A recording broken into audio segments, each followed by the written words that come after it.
Og mauni na motos ang akong mga nakog ang iyang friends for Cebu, gamay nga mga goods, bugas ug serious clothing, tubig kay mao gyud need nila didto kay ang nearest mga municipality o barangay is nag-need food. Dili lang kay ang Bugo ang affected, so ato po nga doon ang like San Remigio. Guys, mauni ni siya, hindi nga sila padungan doon, no? Kani siya padung na siya sa San Remigio. Ang iyang mga bats, iyang akong anak, ang iyang mga classmates. Salamat sa nag-facilitate ani nga iyang mga friends usab o mga nag-donate aron mo gather ang tanan nga mga donation nga para sa North of Cebu. Mao na dagko kayo crack mo. So dagko gid kay crack ang ilang daan dito luod sila kaayo. Naay mga part dito sa mga nearby towns is layo-layo di gud siya maabot, so kinahanglan gud sila maabutan po dito kay usay di ko daw maabot sa ilang hinabang kay layo ra gid kaayo. Inani kadagko ang crack dito sa dalan, no? So pasalamat na lang tang wala sa ato adiri.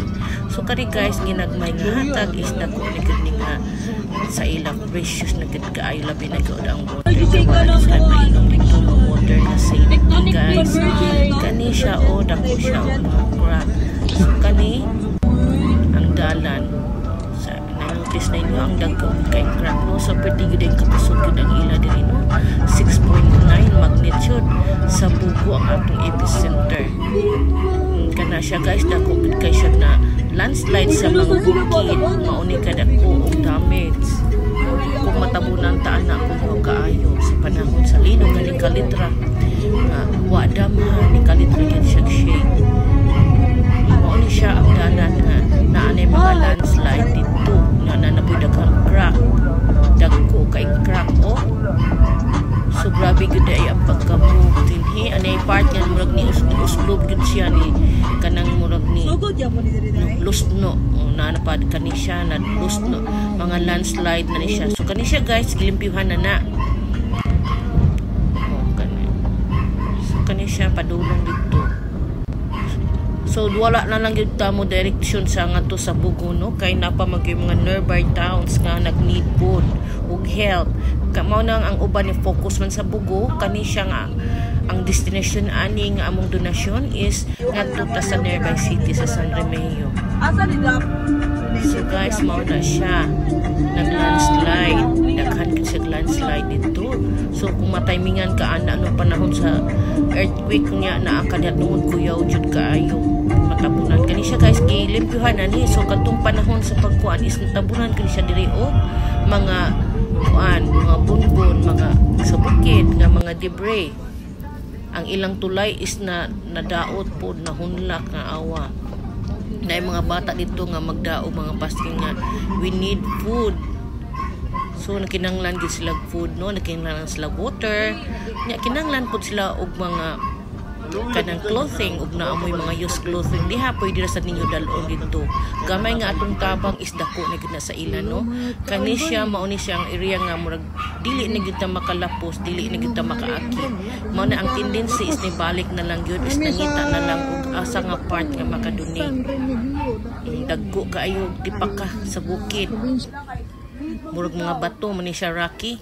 So na kuan gyud siya naliki. So mga dagko kay siya nga ali dili na gyud siya passable. Bisan og taw delikado na kay sige biya og an aftershock pa. So delikado sad og muglakaw kadinha. So ang nahitabo is niling balik na lang gyud. O nibalik na lang og nangita og kuan area nga asa makahatag og donation makatabang ta dili lang sa Bugo, sa nearby lang gihapon. Mao ni ako mga anak ug iyang friends.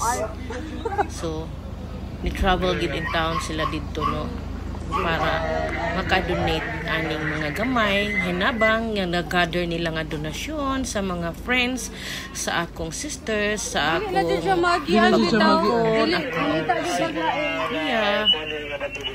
So kani siya guys ug ang ila pod mga friends ani ang classmate nangayod sila pog donation para lang ito. So wala ni ipay kay sila layo na rin sa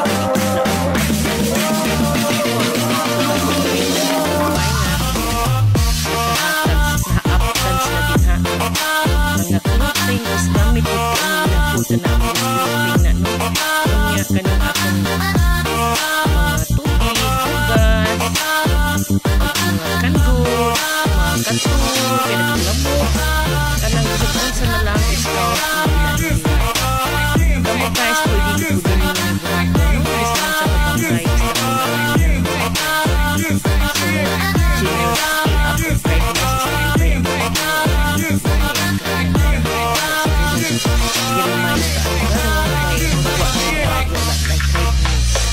so kami siya guys nabalik na po yung nandito sa ating tignan sa mga Pilipino bayan nila subusubat na lang ako sa iyong wakas di malilimutan ng ating samahan o ngayon at magpakailakan kindness kay maugli yung gusto doon ko tayo napisibig ngayon sa dyan ganyan ano mang mangyari andyan ko lang sa likuran we'll be there together di ka iiwanan kasama o sasaya tunay na kaibigan di kita iiwanan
tunay na kaibigan di kita iiwanan kasama ka buti mo na tunay na kaibigan sa mahal may luma sa ilap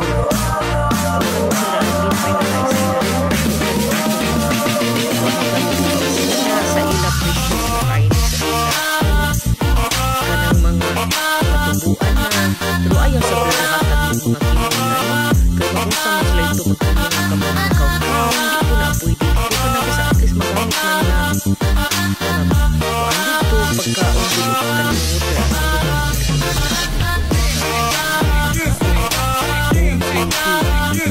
so daghan ng hata ito pero daghan mo sila affected so pwede na ito mo na mga information muna inyo po sa ilang lugar mangita mo ito mga lugar na tayo kani mga dool mas dali man siya pero ang nagkinanglan yun kuanda ko is katong mga laki kani guys mauni siya ang mga bato dili na gyud siya malapusan kay simba ko kung maglinog after siya kasi delikado po kung maglakaw ka diha so wala na lang yun mapadayon kaya po hindi na ang matungan na sipak. So bisan og dili pa mo kasulod to is before ana is naragid tay matagaan nga kanang pwede ra gyud matagaan no nga wala pa pud maabuti. So mo share na lang gyud puta sa atong blessing. Kani siya guys. Kani ka mga buutan nga mga bata i-bless gini sila sa Ginoo. Naghuwat ra dito ang van nga ilang sakyan.